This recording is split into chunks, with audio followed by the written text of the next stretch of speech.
نحمده ونصلي على رسوله الكريم أما بعد.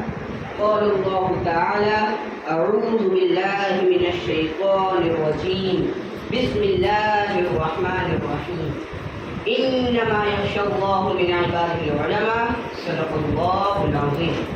عزت مآب صدر محترم، معزز مہمان، ٹیچرز اور علماء کرام، السلام علیکم ورحمۃ اللہ وبرکاتہ. آج کی اس باوقار اور انتہائی اہم مجلس میں میرا موضوع ہندوستان کی آزادی میں مسلمانوں کا کردار ہے. آج ہم اس ملک کی آزادی کا 78واں جشن منا رہے ہیں. ضروری ہے اس ملک کی آزادی کے لیے ہمارے آبا و اجداد نے جو عظیم قربانیاں دی ہیں ہم ان کا بھی ذکر کریں.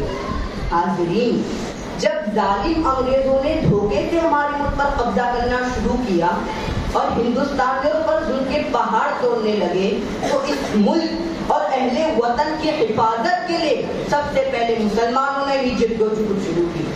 جنگ آزادی کی تاریخ مسلمانوں کے بے نظیر اور بے لوث قربانیوں سے بھری پڑی ہے جیسے کبھی بلایا نہیں جا سکتا.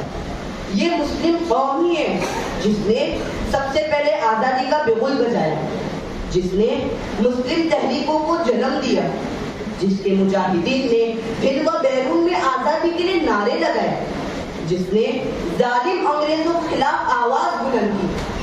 چنانچہ بہادر بادشاہ حضرت ٹیپو سلطان نے دیکھا کہ انگریز ہمیں آپس میں ہی لڑا کر آندھی طوفان کی طرح اس سرزمین ہند کو روکتے ہوئے قبضہ کرتے ہوئے چلے جا رہے ہیں، تو انہوں نے سوچا کہ اگر کوئی منظم طاقت ان کا مقابلہ نہ کر سکی اور اس بڑھتے ہوئے سیلاب کو نہ روکا گیا تو وہ دن دور نہیں جب پورا ملک ان کا غلام ہوگا. چنانچہ انہوں نے منظم طور پر انگریزوں سے معرکہ آرائی شروع کر دی. انگریزوں کو بھی احساس ہو گیا کہ ٹیپو سلطان ایک ایسی چٹان ہے جسے راستے سے ہٹایا جانا ضروری ہے. اگر سلطان زندہ رہے گا تو ہم اپنے ناپاک ارادوں میں کبھی کامیاب نہیں ہو سکتے. انگریزوں نے انہیں ہر حال میں دبانا چاہا مگر سلطان نے ان کے سامنے گھٹنے نہیں ٹیکے. اپنی شجاعت، دلیری و بہادری کے بل بوتے پہ لڑتے رہے. ان کا ایک قول مشہور ہے کہ گیدڑ کی 100 سالہ زندگی سے شیر کی ایک دن کی زندگی بہتر ہے. آخرکار اپنوں کے غدار کی وجہ سے یہ مجاہد بادشاہ 1799 کو سری رنگا پٹنم کے معرکہ میں شہید ہوئے. ان کے نعش پر کھڑے ہو کر جنرل حارث نے کہا تھا، آج سے ہندوستان ہمارا ہے. کتنے شہیدوں نے اپنا لہو اس زمین پہ بہایا ہے، کتنے شہیدوں نے اپنا لہو اس زمین پہ بہایا ہے، تب جا کے وطن وجود میں آیا ہے. 1857 عظیم بغاوت سے پہلے شاہ ولی محدث دہلوی کے بڑے بیٹے شاہ عبدالعزیز نے انگریزوں کے خلاف جہاد کا مشہور فتویٰ دے دیا اور ظلم و ستم کے سامنے سر نہیں جھکا کر برابر جہاد کا اعلان کرتے رہے. اس مقدس جماعت نے انگریزوں سے زبردست لڑائی کا منصوبہ بنایا تھا مگر 1913 میں یہ تحریک بالاکوٹ کے میدان میں دفن ہوئی. 1857 کی بغاوت کے بعد انگریزوں نے مسلمانوں سے سخت انتقام لیا.